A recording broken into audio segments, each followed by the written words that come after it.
اوكي guess who's back guess who's back action.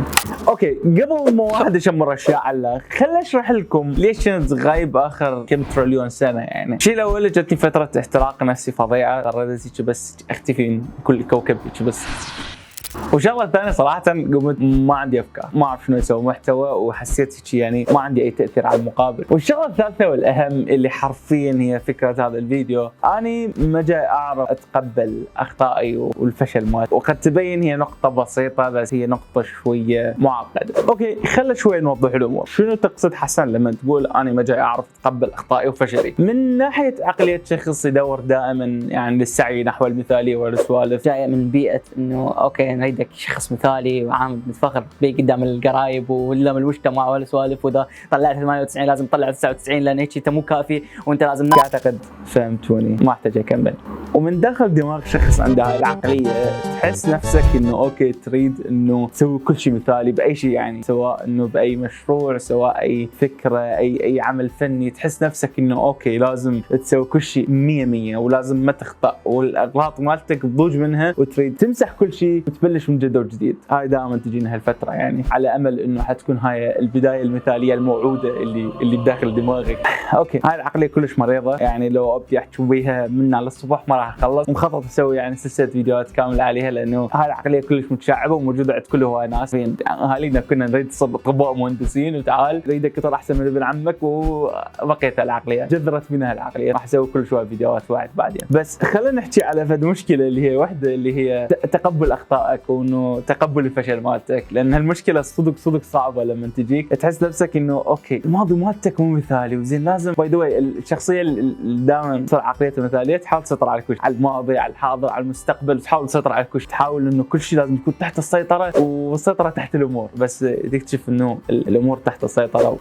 اوكي صراحه بيني وبينكم انا مرت اسوي هذا الفيديو، حرفيا جيت جبت يعني يلا جبت كاميرا، جبت مسواق، يلا خلاص اصور هذا الفيديو. يعني صار لي تقريبا اكثر من شهر دا احاول اسويه، بس دائما اغلس بس انسحاب تكتيكي لان علاقه بهالدوامه مال احتراق نفسي. قلت اوكي خل ابتعد عن كل شيء، عم اشوف الصوره من بعيد والسوالف، فحسيت نفسي بهالدوامه ما اريد انه اسوي اي شيء. فهذا الفيديو مرت اسوي نهائي مخطط له، المفروض انه لما راح يصير بطريقه سينمائيه وهالسوالف كذا. تعرفون العقليه المثاليه شلون تلعب بيك لما ترجع لازم ترجع بشكل قوي كلش وهالسوالف. بس صارت لي قصه، فهذا الفيديو عباره عن ستوري تايم، حاولوا تركزوا على حياتكم، لانه اعتقد راح في كل واحد يعاني من مشكله انه ما يعرف يتقبل اخطائه وفشله وهالسوالف. شعور بدي احاول احكي عليه اللي هو انت ما جاي تتقبل فشلك، ما جاي تتقبل انه لساته موجود، لازم تمسح الماضي كله وتبلش من الصفر. انا بلشت يوتيوب قبل 4 سنين، وهذه 4 سنين كانت مليانه تغيرات بشخصيتي وبالمحتوى اللي دايد اقدمه. سويت عده انواع محتوى والسوالف، لدرجه انه ذاك اليوم حرفيا فتحت فيديو ردت احسب عدد اغلاطي اللي سويتها بصناعه المحتوى.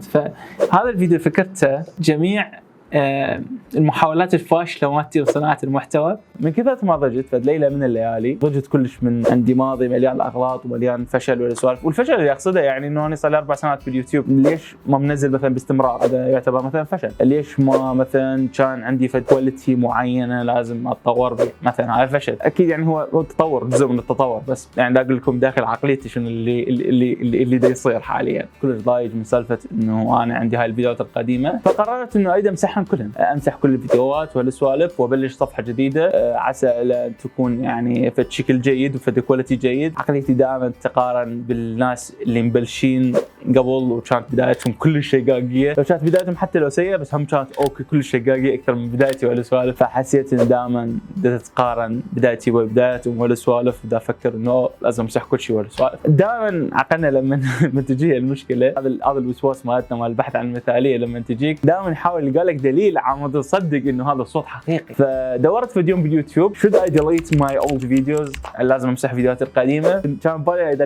القى شخص يحكي ايه امسحها وبلش من جديد لان انت حتبلش من خبره بلا بلا بلا بلا بلا بلا. لما دورت لقيت فيديو عنوانه كلش غريب، should you delete your old videos you may not like the answer، هل لازم تمسح فيديوهات القديمه؟ انت ما راح يعجبك الجواب. فانا توقعت ايه لازم امسحها، لانه فيديوهاتي مليانه اغلاط ومليانه مثلا عدم استمراريه وهالسوالف. فانا هنا جاني جواب صدمني وأنا هنا أقتبس. The short answer, I believe, is, well, before I tell you my answer, here's some things to consider. The first thing I want to ask you is, why? Why would you want to delete anything you've done? I know we live in a comparison world, and it's hard not to do, and I've been there too, where you look at somebody else's work and go, well, dang, I'm not that good, and maybe you're not.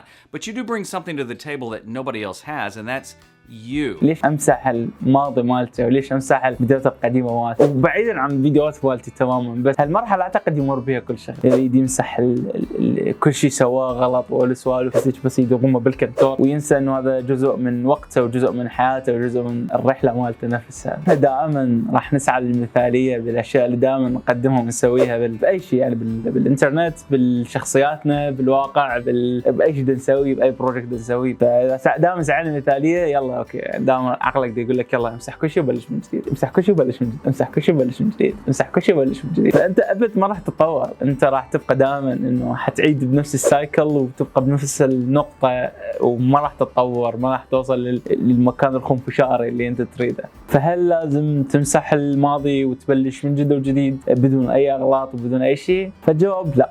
وحاب اقتبس من جديد بذاك الفيديو فد مقطعهم كلش عجبني. Should you delete your YouTube videos? The answer is no. Why? Why would you? Because you deny people the real you, mistakes and all. And I believe we live in a world now where authenticity better and rules. So if you're looking for perfection, you're probably in the wrong business. But if you want to be a content creator, you're gonna make mistakes.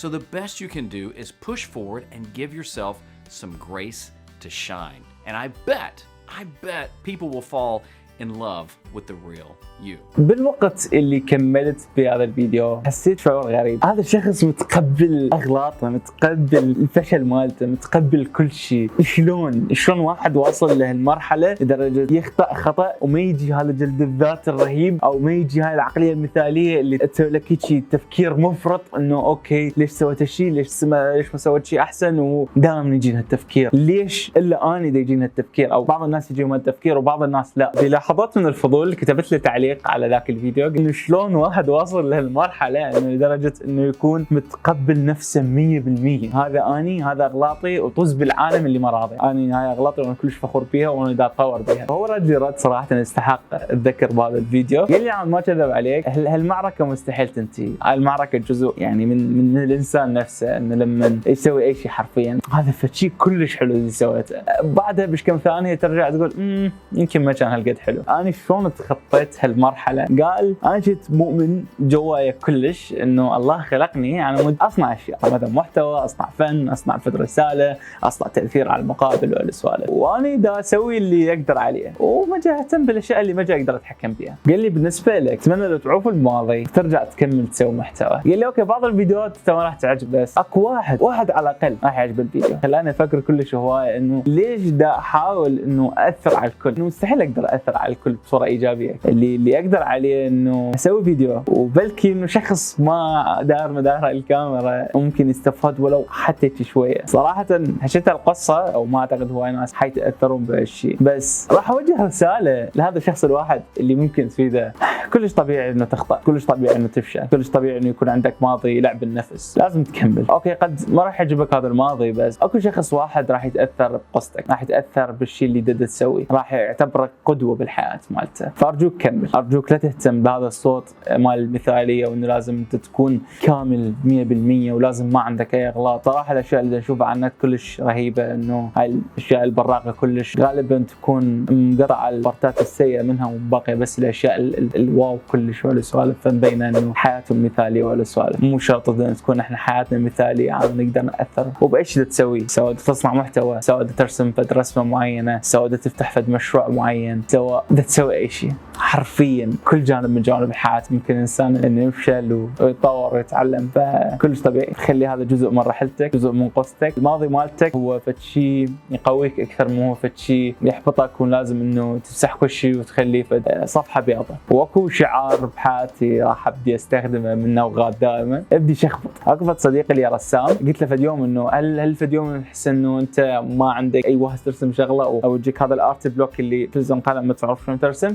قال لي ايه جيني، وقال لي انه شلون اتخلص منه. حرفيا يبدي يشخبط كل شويه ويحاول يشوف داخل الشخبوطه انه اكفد، يعني يحاول يوصل الخطوط لحد ما يرسم فد رسمه حلوه من هالشيء، من هالشخبوطه كلها. ابدي شخبط شوف شنو راح يطلع وياه. على الرغم انه بالبدايه ما راح اكون كلش فخور بهالشخبوطه وما راح اكون صدق راضي انه انا ايش دا اسوي بنفسي، بس كمل. الشيء الوحيد اللي انطيك هذا الشخص اللي ممكن يستفاد من هذا الحكي، واذا ماكو شخص يستفاد واثق انه حسن من المستقبل اذا مر بهالفتره من جدة وجديد ويريد يمسح كل شيء من جدة وجديد. وطبيعي الانسان يعني طبعا بدأ هنا كان بشري، فكلش طبيعي انه كان بشري يغلط، وكلش طبيعي انه نتعلم من اغلاطنا والسوالف، مو احنا لسنا مثاليين. فاتمنى عجبكم هذا الفيديو، وان شاء الله انا راجع. وباي ذا واي انا جاي اقرا تعليقاتكم والله جاي اقرا تعليقات انه ايش قد تقولوا لي عن ساحر.